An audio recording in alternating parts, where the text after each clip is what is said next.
Hey, my friends. Hope you guys are doing good today. The allergies are really getting crazy out where I live. Like pollen count, the pollen is amazing. In particular, it's the grass pollens, really, really high right now. I mean, it's in the extreme category. You go outside more than like 20 minutes and you literally have a horrible sinus headache. Literally, that's what happens. And I've been talking to a lot of locals, and it's just bad. It's just bad all around. The tree pollen isn't that bad right now. It's just really mainly the grass pollens. But so, yeah, that's what I'm dealing with. So I'm inside, so we won't have any distraction. No helicopters or dogs barking or cars going by or tractors or anything like that. So that's good. But yeah, I just wanted to talk about like what keeps me up at night. Now, this isn't literal because I literally try not to let anything literally keep me up at night. Like I don't try to worry that much. But if I was to kind of say like figuratively speaking, the things that concern me the most, then I could definitely tell you a pretty long list. And the reason I'm doing this video, there's been a number of people over time that have asked this question to me in various ways. And I really didn't know how to respond to this. I was like, you know what? We all have concerns. I don't know what the big deal is, but I think what it is, there's a lot of people that want another person to kind of validate that their concerns are also like other people's concerns. So in the spirit of that, I'm going to do this video and just tell you some of the things that really kind of concern me or that bother me than when I really think about them. There's so many things though. I don't want to kind of come off like, oh, everything's a problem. Like everything's a really big problem. But there are certainly, we have plenty of things certainly to worry about, or to be at least concerned about. And once again, I don't really think that anyone should lose sleep over anything. I don't think you should live a fearful life, but you should live a life that at least you're aware of what's going on, and don't not to fall victim. You don't want to fall victim to all this craziness, the madness that's out there. And so I'm just going to go off the top of my head and kind of just go down the list, that's already in my head, and maybe just share a few things that I think about. So the first is like how corrupt and manipulative the mainstream media is, especially here in the US. And I definitely see it in other countries. I mean, it's a given. But yeah, how corrupt the media is, how corrupt some governments are, that really bothers me. And how they push socialism or Marxism, communism, they push elements of it all the time. And they push division between people all the time. That's a real big problem. It really is a major, major problem. One of the top problems right now. And I also see that a major problem is how people are communicating with other people. Like a primary source of communication these days for some people is just social media. And it's just really not something that humans are kind of designed to excel in communication with. I mean, humans are really designed to communicate face to face, in person. The next best thing is to talk to someone on the phone, because you can at least hear various inflections and things with their voice, pausing and things. So you have all this stuff that you can get more information though from a phone call than so-called like a text message or a social messaging message or something like that. So there's a lot of concerns that I have about the future, about how people communicate. It's almost like we're regressing over time in how we communicate. And so a lot of corruption, a lot of political ideology that isn't good for anyone, that's being pushed over and over and over by those who can influence us. Now, moving more into like things that would be just catastrophic, from like a viewpoint of just it's in our face more than like what I'm talking about that is a bit more subtle, even though at times now mainstream media is in our face about stuff and they lie to us all the time, or you can just tell they have a large agenda and they're not even afraid to even try to conceal some of it. They just kind of say, hey, this is what we want to promote, and that's it. But in terms of like an actual natural disaster that we have to like really deal with right then and there, I think a grid down scenario, like an EMP from the sun or from like, some kind of terrorist, something like that would be really, really, really horrible. It would be horrible. So a grid down scenario that could last months or even years. It would just be really bad. A number of people would die. A number of people would suffer. It would just be really, really bad. Outside of that, I start thinking about like the Caldera supervolcano in Yellowstone. Like that would be really bad if that blew up. Obviously, that would not be something that would help anyone. It would just destroy a lot of infrastructure and kill a lot of people. And it would really, really be a challenge to overcome that in certain parts of North America. Outside of a supervolcano, wow. I'm telling you what, the list just continues. We could have thermonuclear war.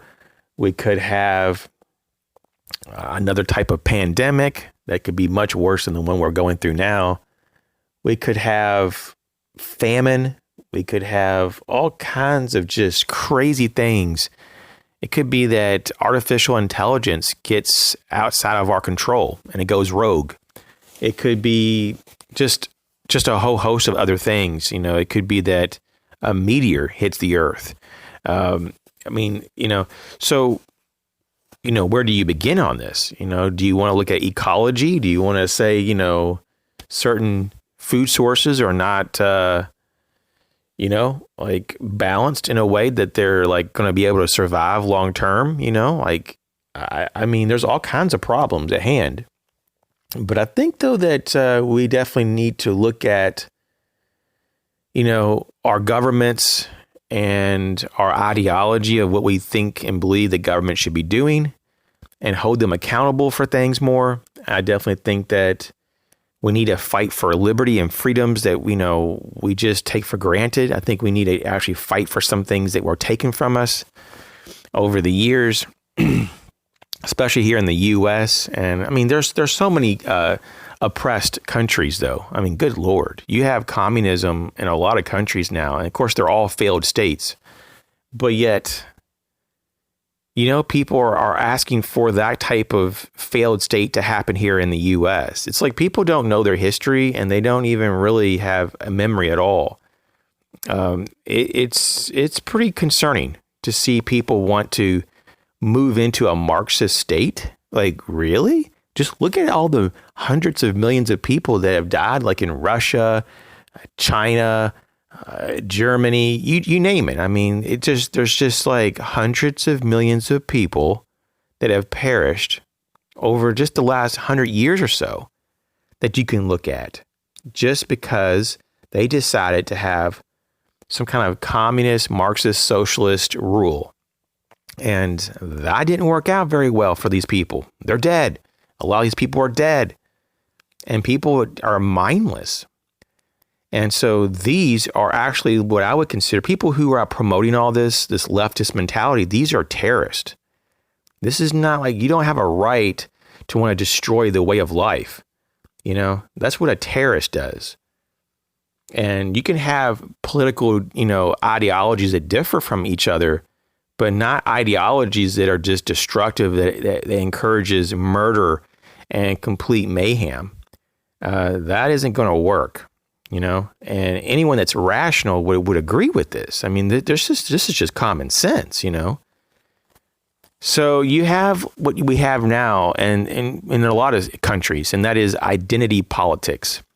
And we have this push that everyone is a racist and that really, we need a different way of governing the people. Even though in some locations things are just fine until people just make up all these problems, or they self-traumatize, or they create victims out of themselves or other people just randomly. They take the peace from themselves and they try to take the peace from others. And so I see that this is going in a very bad direction. And what can I say? if you believe that you're a victim, then you can believe that you're a victim, but don't try to tell me that I'm the problem, though, just because I'm different than you. Don't try to say that. There's a lot of assumptions that are being made in some of these groups that you see now. And of course, these groups are the ones that are typically violent, too. And they're telling us that they're oppressed and everything, but then they're burning down cities. It's like, really? You're actually just a domestic terrorist is what you really are. And a lot of these people are probably brainwashed or whatever, and they just believe that they have to rebel against the system, even though they don't understand what it's like to not to have any system. And some people are literally, desiring anarchy over having rule of law. It's pretty crazy, if you ask me. So you have this kind of like victim mentality going on, this identity politics. You have also something that's really not being talked about very much, because I think that there are a lot of people trying to create distractions to kind of not talk about this, and that there really is like a really horrible level of inequality between classes of people. It's not really that America is like so racist. Like, I don't personally see that at all. I think that's just a bunch of bunk. Most people are not racist, but there is a big problem between the classes of people. The middle class shrinking, a lot more people getting poorer, and those very few of the wealthy are getting that much more wealthy. That's a real reality. That's what's really going on. So there's a class warfare going on, and you shouldn't have governments and banking systems, prefer one person over another, or a group of people, or a company, or whatever, and you shouldn't have governments, though, that are trying to keep certain entities, organizations, once again, corporations, alive when they should fail. And so we're seeing a lot of stimulus money, a lot of like loans, and you name it, given to like Fortune 500 companies and all these entities that in a lot of cases don't even need it. But the people who do need money are the working class and those in poverty. I mean, if you're going to give money, give them at least to the people who really need it. And all you see is that so far during this whole crisis of this pandemic, millions, tens and tens of millions of people, lost their jobs, been laid off, whatnot, lost their businesses. And all you're seeing is like $1,200 being given. Now, I personally don't even think the government should be in the business of just giving out money. I think it's just all ridiculous. But if you're just going to give out money, give it to the people who actually need money. And so this is where we're at. They've given trillions and trillions of dollars here in the U.S. to corporations and all kinds of very specific organizations and companies, but very little money to the actual people. And this is why there's so much tension, if you ask me, because it's very much wrong. It's very wrong. The government should not be in the business of picking and choosing who should succeed and who doesn't. It is really wrong. And so that's why I am someone that really understands the libertarian, the true libertarian that wants small government, and they want government to get out of our lives. I'm not for anarchy, though. See, this is where a lot of people get things confused. They think, a libertarian is an anarchist. That's ridiculous. An anarchist just wants no rule of law. They don't want any government. They just want everybody to self-govern, which is really not something that can happen. That's like the Wild Wild West. I mean, good luck. I mean, look at how it worked out. It didn't work out very well. But when you have limited government and the government just does its job well, right? Then you typically have no problems when the government's out of your life and they're not taxing you, and you don't have taxation at the level that is a major burden. And that's what we see now. Taxes are really high in a lot of places in the US and in a lot of places in the world. And you have like these ridiculous budgets that the government sets up, and they spend things in a very ineffective way. They're not very good at doing business with other people. I mean, it's pretty ridiculous what goes on. And while I personally believe in having a strong military so that we can fight evil people if they threaten us. I don't believe that we need a budget like the U.S. that's just ridiculously, it's a massive, massive budget that supersedes any other nation's budget by many times, multiple times larger. And that's just the budget that we know of. We do know of a black budget. It does exist, but we don't even really know even what that encompasses. I mean, that could be in the trillions of dollars. We wouldn't even know. I mean, we have so much resources going into defense, going into the military industrial complex. We have so much money pumping into that. I mean, can you imagine what we actually have that's classified? I bet we have technologies that would just blow our minds, but we never get to see it because it's all classified. And isn't that a shame, though? I mean, if this is taxpayer money, we should have access to this stuff, but we don't. And what you also see is that corporations and governments, they will buy patents and they will shelve them off of people who have designed things, and that for whatever reason, it's deemed a threat to certain industries like the oil industry or electric companies and things. They're known to buy technologies that are a threat to their technologies. Just think about how much in the Stone Age that we really are, how regressed that we've become. We're probably several hundred years behind where we literally would be if things were allowed to progress naturally, if there wasn't a suppression of technology. This is a very big problem. So that's something that I do think about quite often. So I hope this somewhat answers the questions that were asked of me in the recent days. I do hope everyone's okay out there and you just hang in there, do the best you can. And just know, though, that even though we have all these problems in the world, we don't have to hold them in our minds all the time. We don't have to suffer. We can literally just let that all go. Let it all go, and we can find a place of peace within ourselves, and we can go there and experience a place that allows us to be ourselves. And so we don't have to live in the madness at all. We can choose not to live in that madness and not be a part of the madness. And that's the joy of being free, right? And having choices to kind of steer our way in life and not just be held captive because someone says that we have to do something in a certain way. You know, you don't need me to tell you, but there's a lot of crazy people out there that don't even make sense on any level. There's a lot of people that are just reacting emotionally and not logically.